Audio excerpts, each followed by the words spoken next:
Pertanyaan selanjutnya, Pak, apakah Bapak pernah mengalami kelayangan? Terus bagaimana cara menanganinya?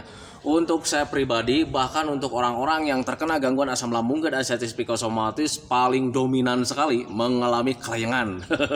Nah itu teman-teman, jadi kelayangan itu kayak macam apa ya? Ketika kita jalan itu kelayangan, duduk kelayangan gitu teman-teman, kayak macam oleng. Nah itu teman-teman ya, untuk saya pribadi pernah mengalaminya. Bahkan untuk orang-orang yang terkena gangguan asam lambung dan asiatis psikosomatis hampir rata-rata mengalami hal seperti itu.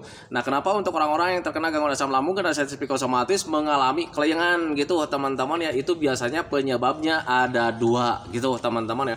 Yang pertama, karena asupan untuk tubuhnya itu tidak terpenuhi setiap harinya gitu teman-teman, sehingga ketika tidak terpenuhi setiap harinya ada keseimbangan tubuh yang terganggu, sehingga ya kita mudah oleng, mudah kelayangan gitu teman-teman ya. Nah kenapa untuk orang-orang yang terkena gangguan asam lambung dan asiatis psikosomatis selalu mengalami kelayangan, kemudian selalu mengalami kebutuhan untuk tubuhnya itu tidak terpenuhi?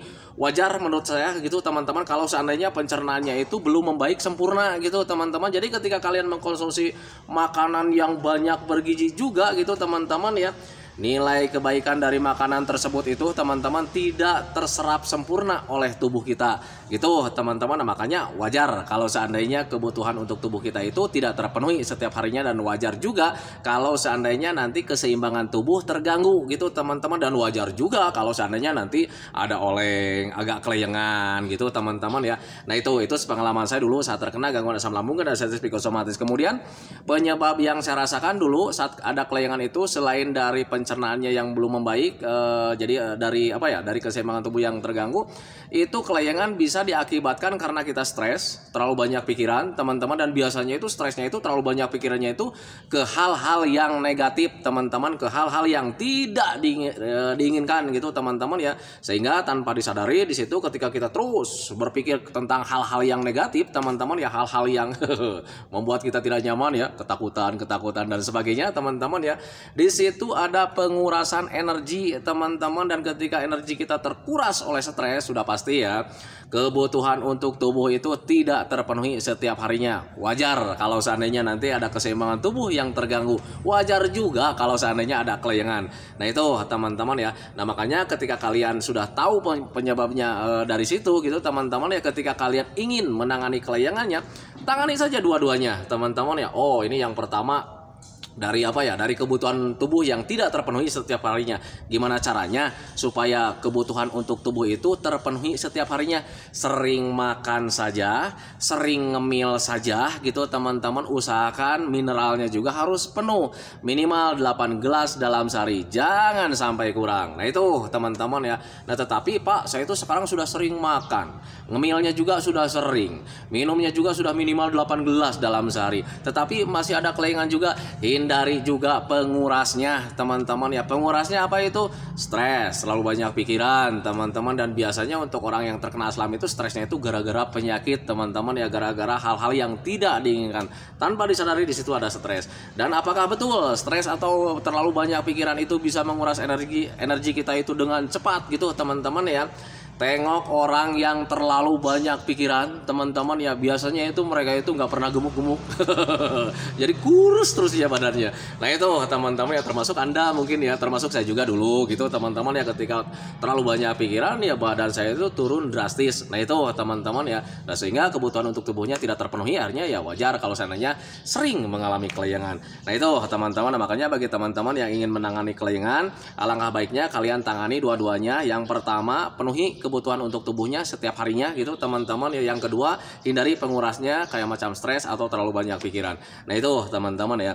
Nah kemudian pertanyaan selanjutnya teman-teman ya, saya sering merasa lelah dan capek, aktivitas dikit aja mudah lelah. Untuk orang-orang yang terkena gangguan asam lambung dan asiatis psikosomatis paling dominan sekali mengalami hal seperti itu teman-teman. Jangankan untuk aktivitas yang sangat besar teman-teman ya, kita bergerak sedikit saja mudah capek teman-teman ya, mudah lelah teman-teman ya. Nah kenapa bisa seperti itu? Kembali lagi sama pencernaan kita teman-teman. Kalau seandainya pencernaannya itu belum membaik, ketika kalian banyak makan juga gitu teman-teman ya, nilai kebaikan dari makanan tersebut itu tidak terserap dengan sempurna sempurna oleh tubuh kita.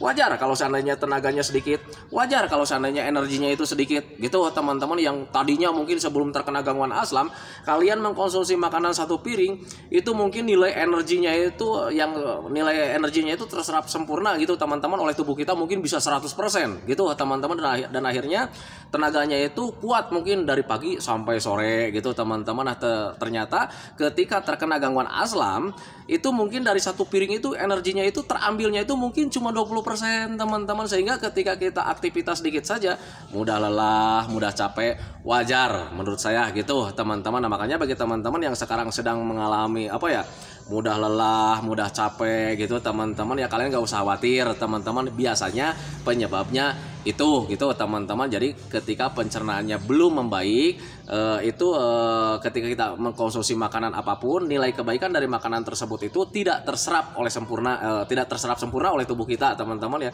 sehingga ya kita itu energinya nggak stabil teman-teman ya, mudah lelah, mudah habis gitu teman-teman ya. Dan kemudian bisa juga karena efek stres teman-teman ya, sama ya dengan kelayangan, bisa juga karena efek stres atau terlalu banyak pikiran, atau bisa juga karena mental teman-teman ya. Kalau misalnya dari stres ya kembali lagi seperti tadi alasannya, jadi ketika ada energi sedikit saja kita terkuras dengan stres, sehingga ya energinya mungkin cuma 20%, sehingga ketika bekerja sedikit saja itu mudah lelah, mudah capek gitu teman-teman. Kemudian mudah lelah dan capek itu bisa juga karena mental teman-teman. Jadi ketika mental terganggu itu menjadi mental tempe ya, kita itu bergerak itu mudah capek, mudah lelah. Padahal kalau seandainya dipaksakan itu bisa teman-teman, kalau seandainya dari mental. Apakah betul Pak? Coba aja sekarang kalian berdiri kalau seandainya dari mental nih ya. Pak nih saya itu mudah capek, mudah lelah, kemudian yang lebih dominannya itu rasa malasnya sangat besar. Nah itu bisa dari mental teman-teman. Kalau seandainya kalian dari mental, kalian itu bangkit aja hari itu, detik itu juga kalian bisa. Tenaganya nggak hadir nih kalau seandainya dari mental nih ya, kalian coba teriak, ini gua mampu nih, gua ini mental sedang turun nih, gua ini harus bangkit nih. Kalian bangkit hari itu juga, kalian detik itu juga kalian itu tenaganya bakalan hadir. Nah itu teman-teman kalau seandainya dari mental. Nah itu teman-teman ya, itu pengalaman saya dulu saat terkena gangguan asam lambung, ada status psikosomatis. Nah makanya bagi teman-teman yang sekarang sedang mengalami mudah lelah, sering mengalami mudah capek juga, itu bisa karena memang pencernaannya belum membaik gitu teman-teman. Jadi ya energinya nggak ada. Ketika kita makan banyak juga, nilai kebaikan dari makanan tersebut itu tidak terserap sempurna oleh tubuh kita. Nah itu teman-teman wajar kalau seandainya mungkin energinya cuma sedikit gitu teman-teman, akhirnya ketika bekerja sedikit saja kita itu mudah lelah dan mudah capek, energinya habis teman-teman ya, ditambah lagi ada stres. Nah itu teman-teman, sehingga yang sedikit itu energinya itu ditambah stres terkuras, akhirnya ya mudah capek juga gitu teman-teman. Itu pengalaman saya dulu gitu ya.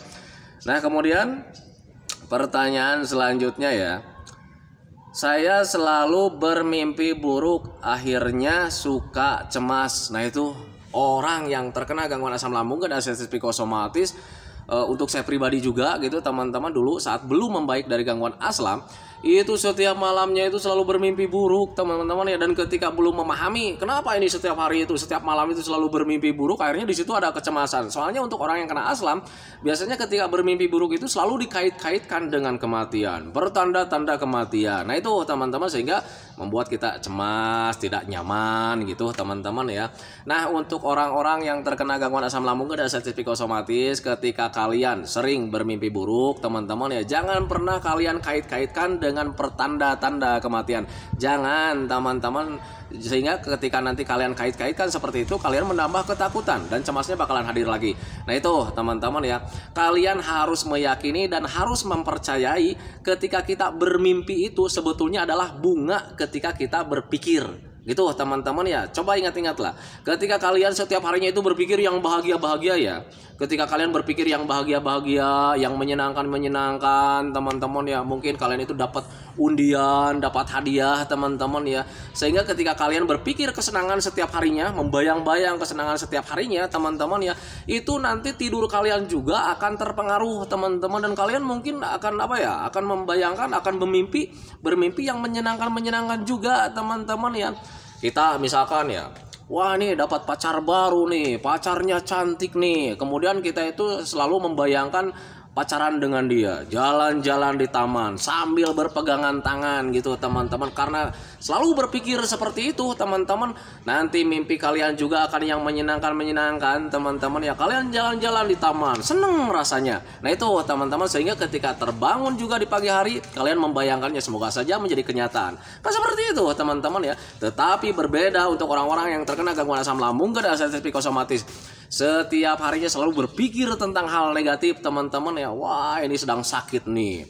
Nanti sensasi hadir kalian menderita lagi. Wah ini jangan-jangan pertanda kematian. Nah itu teman-teman. Nanti kemudian sore harinya kalian berpikir lagi. Nanti ketika sore hari nanti sensasi hadir enggak ya. Nanti ada rasa tidak nyaman lagi. Selalu saja seperti itu. Tanpa disadari kalian pikirannya itu menitik ke hal-hal yang tidak diinginkan. Nah itu teman-teman ya, tanpa disadari nanti juga kualitas tidur kalian itu mimpinya juga bisa terpengaruh teman-teman. Akhirnya mimpi-mimpinya juga mimpi-mimpi yang buruk. Nah itu teman-teman, jadi mimpi itu ketika kalian sekarang sedang bermimpi-mimpi buruk, untuk orang-orang yang terkena gangguan asam lambung dan sensitif psikosomatis itu bukan pertanda-tanda teman-teman ya. Jadi mimpi itu tergantung daripada kualitas kita berpikir. Jadi mimpi itu sebetulnya pengaruh dari apa yang selalu kita pikirkan secara berulang-ulang. Nah itu teman-teman, itu pengalaman saya dulu saat terkena gangguan asam lambung dan sensitif psikosomatis. Nah makanya bagi teman-teman yang ingin mimpinya itu yang indah-indah, mulai sekarang cobalah untuk berpikir yang indah-indah juga gitu teman-teman, karena mimpi itu adalah hasil daripada apa yang selalu kita pikirkan secara berulang-ulang. Nah itu teman-teman, itu pengalaman saya dulu saat terkena gangguan asam lambung dan sensitif psikosomatis. Nah kemudian pertanyaan selanjutnya, Pak Abdul, bagaimana cara mengatasi kelayangan? Saya tinggal kelayangan saja gitu. Itu hampir sama ya pertanyaan dari yang tadi ya, yang waktu pertama ya. Pak Abdul, bagaimana cara mengatasi kelayangan? Ini udah saya jawab ya tadi ya, biar videonya nggak terlalu lama nih. Ini yang bertanya tentang kelayangan ini ada berapa orang ini? Ada sekitar 10 orang. Jadi untuk yang ini tidak saya jawab ya, karena kelayangan sudah tadi dijelaskan, ini udah berulang-ulang dijelaskan teman-teman ya. Sekarang pertanyaan selanjutnya ya, Pak Abdul mohon dijawab, saya sering lupa kayak orang pikun, apakah bisa membaik lagi? Usia saya baru 17 tahun. Untuk orang-orang yang terkena gangguan asam lambung dan sensitif psikosomatis termasuk saya dulu gitu teman-teman ya, sering mudah lupa ya. Jadi sering lupa ya. Jadi untuk lupa itu mudah gitu. Nah itu teman-teman ya. Nah untuk orang-orang yang terkena gangguan asam lambung dan sensitif psikosomatis, jangan terlalu khawatir. Kalian harus terima saja bahwa kalian itu ada stres, terlalu banyak pikiran teman-teman. Jadi stres di sini bukan stres gila ya. Yang saya selalu katakan itu Anda stres. Anda itu bukan stres gila teman-teman, tetapi terlalu banyak pikiran gitu teman-teman. Nah biasanya untuk orang-orang yang terkena gangguan asam lambung dan sensitif psikosomatis, biasanya terlalu banyak pikirannya itu ke hal-hal negatif teman-teman ya. Kenapa selalu berpikir ke hal-hal yang negatif? Karena kitanya ada trauma gitu teman-teman. Di awal-awal saat terkena gangguan asam rasanya sangat tidak nyaman, dan tanpa disadari di situ ada trauma gitu teman-teman, sehingga bisa mempengaruhi kualitas pola pikir kita teman-teman. Jadi yang namanya trauma sudah pasti ya, kitanya itu takut. Ketika takut pasti ada waspada. Yang namanya waspada, hal apapun selalu dipikirkan dengan apa ya, dengan panjang lebar. Sensasi sedikit kita pikirkan dengan panjang lebar gitu teman-teman, karena kitanya sedang waspada. Nah tanpa disadari di situ ada stres gitu teman-teman, terlalu banyak pikiran ke hal-hal negatif. Jangan nanti beginilah, pertanda-tanda nanti beginilah gitu teman-teman ya, sehingga hal yang lain-lain itu jarang kita pikirkan teman-teman, jarang kita hiraukan teman-teman. Nah makanya ketika kita fokus terus menitik ya, pikiran kita itu satu titik ke hal-hal yang negatif, sehingga hal yang lain itu kadang jarang kita ingatkan. Nah itu teman-teman, contoh kecil dulu ya, saat terkena gangguan asam dulu juga saya sering mengalami hal seperti itu. Salah satu ada pengalaman untuk saya pribadi waktu itu ketika ada pemadaman listrik teman-teman ya, mau beli lilin ya, mau beli alat penerangan ke warung itu habis teman-teman ya. Saya nyuruh kan ke istri, Bu tolong dong beli lilin. Balik lagi dia tuh, wah katanya ini lilinnya udah habis, ini gimana dong, sementara ini gelap gitu ya. Nah saya waktu itu teringat ya, saya mau mencoba bikin penerangan itu dari air apa ya, bukan air ya, dari minyak kelapa bekas gitu, harus pakai kapas. Nah itu teman-teman, sementara kapasnya di rumah itu tidak ada. Nah akhirnya ketika menyuruh istri nggak mau, udahlah sama ayah aja katanya gitu ya. Nah akhirnya saya pergi dari rumah itu tujuannya mau membeli kapas teman-teman ya. Dari rumah itu sudah teringat ya, mau beli kapas nih, mau beli kapas. Akhirnya ketika buka pintu, dari buka pintu itu ingatan tentang penyakit itu hadir terus teman-teman ya, untuk saya pribadi ya. Jadi ketika melangkah itu teringat dengan penyakit. Gua nih sekarang lagi sakit nih. Gua ini sekarang lagi ada sensasi nih. Gua ini sekarang lagi tidak nyaman nih. Selalu saja terpikir ke arah sana, ke arah-arah yang tidak diinginkan teman-teman. Dan tahu-taunya ketika nyampe warung, Assalamualaikum. Ya Pak, mau beli apa? Lupa saya di situ. Dan ketika lupa di situ, saya cuman melongo. Akhirnya yang punya warung, beli apa Pak? Saya cuman melongo gitu. Nanti dulu Bu, saya lupa. Saya bilang saya pulang lagi. Dan akhirnya ketika pulang lagi, nyampe rumah itu saya tanya ke istri, tadi mau beli apa? Kapas katanya gitu ya. Dan akhirnya oh iya kapas. Balik lagi ya ke warung. Dan ketika balik lagi itu tetap ya, yang namanya ingatan tentang penyakit, ingatan tentang sensasi itu selalu ada teman-teman ya. Kita selalu teringat dengan kita itu sedang menderita hari itu. Nah itu teman-teman, dan ketika sampai di warung juga ditanya lagi, Pak katanya gimana, mau beli apa? Di situ saya lupa lagi ya, ngeblank saya di situ teman-teman ya. Dan akhirnya saya tuh tunggu dulu. Lari saya ke rumah, dan di rumah itu kenapa ini saya jadi begini. Nah itu teman-teman, dan ketika saya bilang sama istri, mau bilang apa, mau beli apa tadi itu, astagfirullahaladzim katanya gitu, kapas katanya gitu. Ya udah saya bilang kapas. Nah di situ mulai saya berpikir ya, jangan pernah berpikir yang lain-lain. Akhirnya di situ saya pergi lagi ke warung, saya bilang kapas. Akhirnya dari nyampe situ, beli apa Pak? Kapas, saya bilang.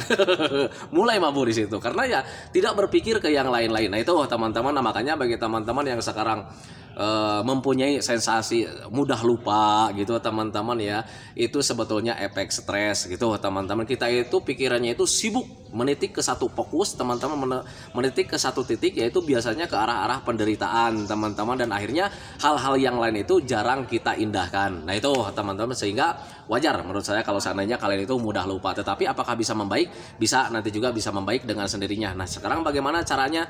Stop berpikir yang aneh-aneh, stop berpikir tentang penyakit, karena untuk gangguan asam lambung dan sensitif psikosomatis itu tidak berbahaya, bakalan membaik lagi. Nah itu teman-teman, kalian fokus saja di 3P-nya, pola makannya dijaga, pola hidupnya dijaga, pola pikirnya dijaga, nanti juga bakalan membaik dengan sendirinya. Nah itu teman-teman ya. Kemudian pertanyaan selanjutnya ya, sudah seminggu mencret, apa ini? Silau nggak kebaca ya. Sudah seminggu mencret, apa ya ini, kadang suka, kadang mungkin ya, seminggu mencret. Silau ini kadang kayaknya ini disingkat-singkat di tulisan sekarang, zaman sekarang itu. Sudah seminggu mencret, kadang suka panas bagian anus. Nah itu biasanya dari panas dalam teman-teman ya. Orang-orang yang terkena gangguan asam lambung dan sensitif psikosomatis paling mudah sekali terkena panas dalam. Dari mana sih panas dalamnya? Padahal Pak saya itu nggak makan sambal, nggak makan apa ya, nggak makan makanan yang berlemak, nggak ada pedas-pedasnya, tetapi kenapa sering terkena panas dalam? Jadi panas dalam itu bisa karena kita konsumsi makanan-makanan yang memang bisa memicu panas dalam, bisa juga karena kita itu asam lambungnya itu sedang tidak normal. Kalau seandainya tidak normal, sensasinya banyak sekali teman-teman ya. Sering kembung, sering begas, sering mengeluarkan gas, iya gitu teman-teman. Kemudian sering mengalami panas dalam juga, iya. Nah itu teman-teman ya. Nah makanya untuk orang-orang yang terkena gangguan asam lambung dan sensitif psikosomatis, saya katakan wajar sekali kalau seandainya kalian sering terkena panas dalam gitu teman-teman. Termasuk di mencret itu kayak macam lubang anus terasa panas itu ya sebetulnya gitu teman-teman ya, itu dari panas dalam. Nah kalau seandainya kalian menghilangkan panas dalamnya, nanti juga akan membaik dengan sendirinya. Nah itu, nah makanya ketika kalian sekarang sedang mencret, sedang mengalami panas dalam gitu teman-teman, kalian gak usah khawatir teman-teman ya. Kalian tangani saja panas dalamnya dengan cara sederhana gitu teman-teman. Untuk saya pribadi waktu itu hanya dengan sering minum air hangat pelan-pelan, minimal 8 gelas dalam sehari, jangan sampai kurang. Nah itu teman-teman. Kemudian jaga juga jenis makanannya, jangan sampai kalian itu mengkonsumsi makanan-makanan yang bisa memicu panas dalam lagi gitu teman-teman. Kemudian Bantu juga dengan sering mengkonsumsi makanan-makanan yang bisa menurunkan panas dalam. Untuk saya pribadi waktu itu cuman sering konsumsi rebusan labu siam, kemudian cincau, kemudian pepaya juga. Nah itu teman-teman ketika konsisten melakukan hal seperti itu, panas dalamnya itu hilang dengan sendirinya. Tetapi kalian jangan heran ketika asam lambungnya belum normal 100%, itu panas dalamnya itu akan sering hadir gitu teman-teman. Nah, makanya ketika kalian ingin menangani panas dalamnya, kalian juga harus tangani juga asam lambungnya teman-teman. Gimana caranya supaya asam lambung itu tetap stabil ya, biar tidak terlalu sering mendatangkan panas dalam. Nah itu teman-teman, nah, makanya pahami saja ke sana. Nah itu teman-teman ya, ini karena waktunya ini udah hampir 60 menit teman-teman ya. Jadi pertanyaan ini masih banyak juga gitu teman-teman. Saya hentikan teman-teman ya. Mungkin ini videonya akan saya bagi dua gitu teman-teman ya. Nanti di share di YouTube-nya akan saya bagi dua karena ini sekarang udah 60 menit nih teman-teman ya. Jadi pertanyaannya saya hentikan saja dulu teman-teman. Ini masih banyak juga pertanyaan. Wah, ini masih ke bawahnya masih banyak juga nih. Ini mohon maaf sekali teman-teman ya, bagi teman-teman yang pertanyaannya belum saya jawab gitu teman-teman, mohon maaf sekali. Nanti kita ketemu lagi di lab selanjutnya gitu teman-teman ya. Makanya bagi teman-teman yang sekarang belum terjawab, tetap ikuti ya lab saya gitu teman-teman ya. Nah itu teman-teman ya video dari saya tentang seputaran asam lambung dan anestesi psikosomatis. Semoga saja videonya itu menjadi pencerahan buat kalian. Kemudian ya minimal hanya sekedar menemani kalian lah yang sekarang sedang merasakan tidak nyamannya dari gangguan asam lambung dan anestesi psikosomatis. Kemudian seperti biasa sebelum saya akhiri videonya, saya selalu mendoakan sama teman-teman itu, semoga saja teman-teman itu cepat sehat lagi, cepat sembuh lagi, cepat kembali lagi keadaan kalian yang dulu, baik semangatnya, moodnya, tertawanya, pokoknya kehidupan kalian yang berwarna itu semoga saja cepat kembali lagi, karena memang saya yakin 100% bahwa keadaan kalian yang dulu itu sangat dirindukan sekali. Nah itu teman-teman, kemudian doakan saya juga teman-teman ya, agar saya itu tetap sehat, tetap kuat, tetap ceria, agar masih bisa tetap menemani kalian. Nah itu teman-teman ya, saya hentikan videonya teman-teman ya. Assalamualaikum warahmatullahi wabarakatuh.